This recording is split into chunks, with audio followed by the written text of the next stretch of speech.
As they were growing up, they were the same age, same size. Their hair color was the same, was blonde with the blue eyes, and they were the same height. So wherever they went, hand in hand, everybody thought that they were twins. She would always get mad when people would call us twins. She's like, I'm older. I'm bigger. He was the same size as an infant when we brought him home as she was at almost 2. That's when they started twins. Came home from the hospital with this brand new 9-pound, 10-pound, big boy. Walked in, and Megan, first thing she says is, mine.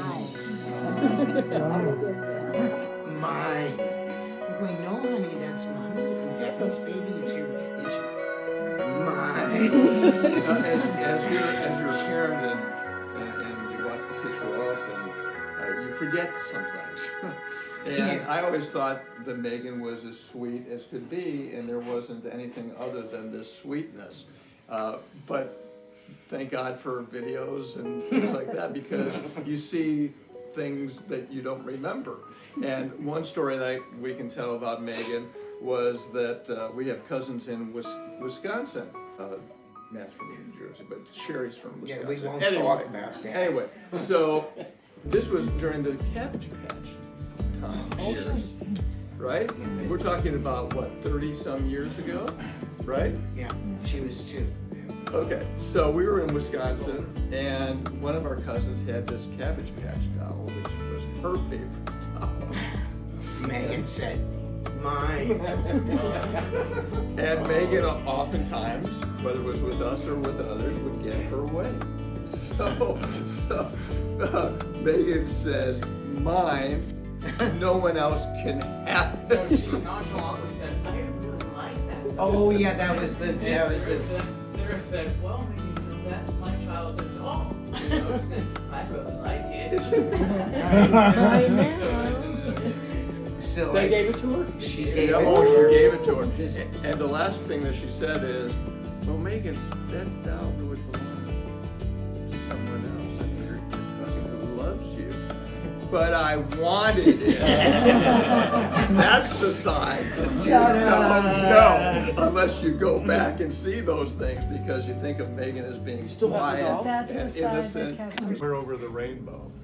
So Judy would sing Somewhere Over the Rainbow in The Wizard of Oz, and Megan, I'll try to get through this. Oh no, not a repeat. Okay, so Megan would sit there when she was 3 or 4 years old, and the song would come on, and she would sing along.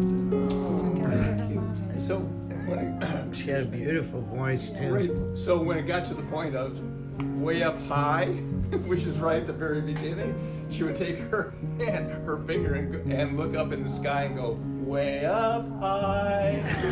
That was just Megan. Yeah. God, I didn't think I was going to be able to do this, but anyway, she was sweet then. She will always be sweet. Yep. Someone said she's innocent. She was innocent. Sweet and selfless as anyone has been put on this earth.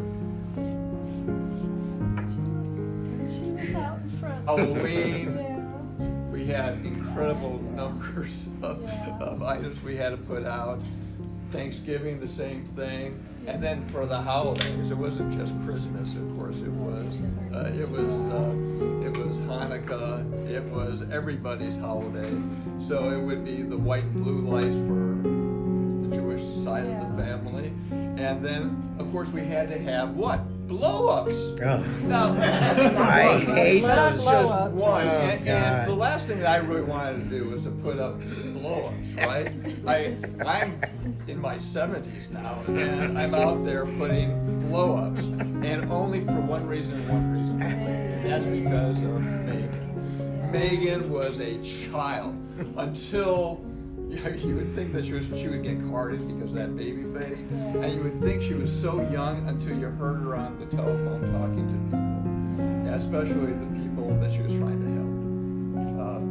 She was so good at what she did, and so patient, and so intelligent. I mean, I'm her father, so I'm gonna give the good side And to I'm her. her mother, and But- we would both But the, give the good side. but the 'Cause bottom- there was no other side, right? really, there were times. Well, when She she was- would order food from a delivery place, and if they missed something out of the order, you would hear the wrath of Megan. She was as stubborn when she wanted to be, as stubborn could be. When she dug her heels in, there was no changing what she thought or what she did. She was really strong-minded, and she was in pain. Excuse me. Every moment. Think about that. And she never complained to anybody. No one would know that she was in pain. The only time that that she was not in pain was, and she became very athletic in doing this, was she'd go swimming. Dedicated, she would go out to the pool. She loved it because not only was it healthy for her, but it was the only time, because of the water and the buoyancy, it was the only time that she wasn't in pain. She stayed in really, really good shape, and we cannot believe that she managed a full-time job, as you heard from Bobby and a couple of coworkers, full-time job with that legal services, and going to dialysis 4 times a week for 5 hours at a time. 4 times a week. Never complained. Then she would cook dinner or bake brownies. People have stories about the treats she brought them, and I don't know how that girl did this. Well, she did, and she did it with her brother. Her brother and Megan, Brendan and Megan were best friends.